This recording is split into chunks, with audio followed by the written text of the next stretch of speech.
উল্টো রথ। আজ জগন্নাথ দেবের বাড়ি ফেরার দিন। সবাই বলে 7 দিন যোগুদাদা রথে করে মাসির বাড়ি যান। আমারও সেই ধারণা, সেই বিশ্বাস যে আমরা যেমন মামাবাড়ি যাই তেমন জগন্নাথ দেবও মামাবাড়ি যান। যোগু দাদা, বলরাম দাদা আর সুভদ্রা দিদি। তো শুভ রথযাত্রা।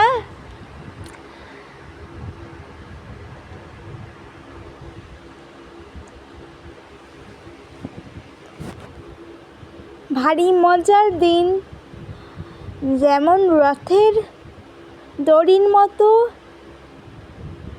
মানুষের ভাগ্য বদলে যায়, তেমনই একটা দিন আজ।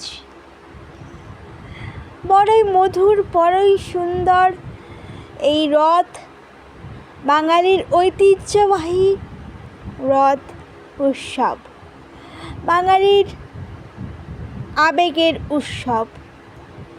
যেমন দুর্গাপুজো, তেমন বাঙালির কাছে একটা আলাদাই অনুভূতি কাজ করে যখন রথের দিনটা আসে। রথের সেই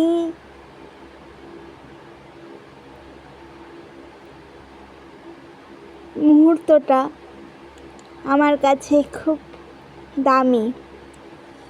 হাজার হাজার মেলা বসে, কিন্তু রথের মেলার মধ্যে একটা আবেগ কাজ করে।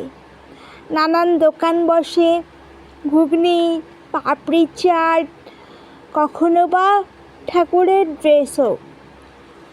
বিভিন্ন দোকান আছে, মালা, চুড়ি, হেন তেন সব কিছু আছে, কিন্তু মেইন আকর্ষণ হলো জগন্নাথ দেব, বলরাম দেব এবং তাদের ছোট্ট বোন সুভদ্রা।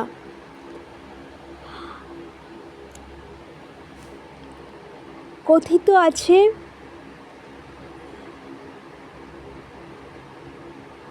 রথের পরে জগন্নাথ দেব তার মাসির বাড়ি যান একটু আনন্দ করতে। আমরা যেমন মামা বাড়ি যাই তেমন তিনিও তার মাসির বাড়ি যান। শুভ রথযাত্রা। সকলে ভালো থাকবেন, সুস্থ থাকবেন। উল্টো রথ কেমন কাটালে কমেন্ট করে জানাবেন। আর যেহেতু আজ উল্টো রথ, পাঁপড়, জিলেপি আর ভুড়ি ভুড়ি কেনাকাটা করো। বেশি পাঁপড় খেয়েও আর বেশি করে জিলেপি খেয়েও। রথ মানেই নটকা আর জিলেপির মেলা।